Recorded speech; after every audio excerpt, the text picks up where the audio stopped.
We want to continue with the PowerPoints from earlier where we were looking at ways to solve ethical dilemmas. My phone ran out of energy, so I had to put this into two parts. Let's go to the Wolf Den and take a look at where we were. Under your Handouts tab, you need to be pulling up the ethics PowerPoints, and we've already looked at the definitions. Okay, in the PowerPoint slides, we were down to,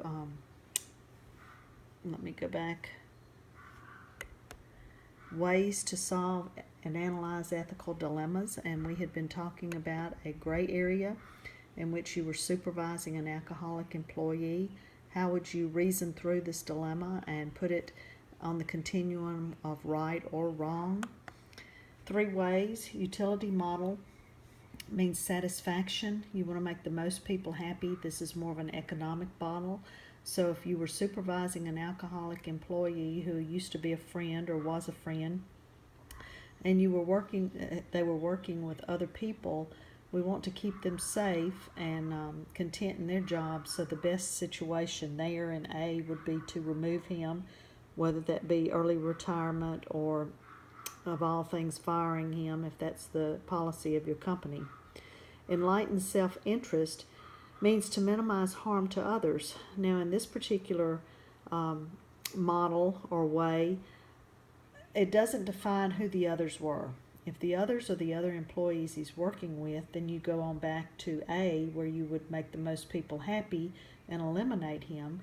However, if others is him, then you're going to try to do something to help him more, which may be to confront him, get him help, that sort of thing. Now in C, the golden rule is a biblical model. A version of this is found in most religions, and what we're looking at here is to treat others as you want to be treated. So in this case, obviously he would not want to be fired, lose his job. So you might be stages where you would confront him, try to encourage him to get help, take him to get help. If it comes down to it, eventually you may have to force him into retirement, but obviously firing him would be the last option here. So you do need to know these ways and be able to identify the different ones. Now, why do we study ethics? I think I've already mentioned to you that scandals in the accounting profession seem to go in cycles, and back in the 70s and 80s, we had some insider trading that paralleled the Wall Street videos that I've talked about. Michael Milken and Ivan Boesky were real individuals. One was a trader on Wall Street, and the other one was a business person, and Michael Milken, being the trader, got business with Ivan Boesky, just like in Wall Street, if you go back and look at it, the movie, and he found inside information to keep the business going and to make profits on selling stock. Well, that was investigated by the Treadway Commission. They set up a commission when this came out and said that students are not being taught ethics in schools. So it began this big continuum of teaching ethics in school. Arthur Andersen Company was a big leader in that, the accounting firm that went bankrupt and was pushed out by the SEC in 2001, 2002. They were big into teaching ethics in colleges back in the 1980s. Foreign Corrupt Practices Act, this monitored public officials.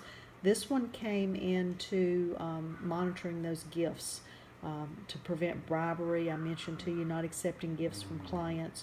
So the Foreign Corrupt Practices Act was big on that and keeping monitoring of those gifts between foreign dignitaries.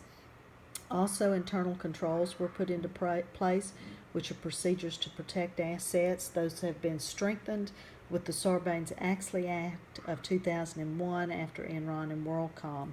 So there's even more stringent requirements to protect assets within companies. Now, how do corporations deal with ethics within their businesses?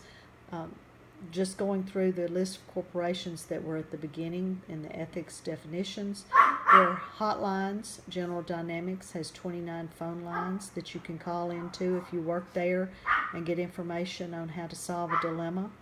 Guidelines, Kodak and Eli Lilly have written statement or booklets that are passed out to their employees. Acknowledgement by signature, Hallmark cards, and General Dynamics requires their employees to sign off that they have not accepted gifts from clients. And then teaching and testing of ethics. We have a whole class on ethics that Mr. Seals has taught in the past, and I try to teach a little bit in each of my classes. So these are just ways that companies and now our schools are getting involved in ethics and teaching those to our students. If you're a CPA, you have to take ethics course every 3 years. You have to pass a portion of ethics in the CPA exam. And then you have the whistleblowers. Unfortunately, these are the ones who are end up not always coming out on the good side when they do try to do good and reveal unethical conduct. Sometimes it's like tattletaling on the kid on the playground who, goes to the teacher and tells on another student who's done something. And so companies kind of shy away from whistleblowers. Cynthia Cooper was the lady, remember, who blew the WorldCom scandal. This is Cynthia Cooper, the blonde on the left. Sharon Watkins was with Enron. She was the vice president who was demoted to another floor and virtually had no one to intermingle with. And Colleen Riley was the lady from the FBI who found out about the flight lessons given to the 9/11 terrorist, and she tried to stop that and sent an email to her employer, but that was kind of overlooked, and then we had 9/11 happen.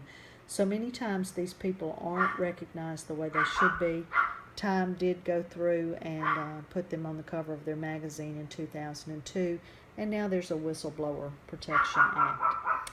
Apologize for my dogs barking. I'm trying to do this while I'm sitting with them. This will wrap up ethics. There will be 5 questions on your test on Thursday, so please review this material and email me with questions. See you later. Bye.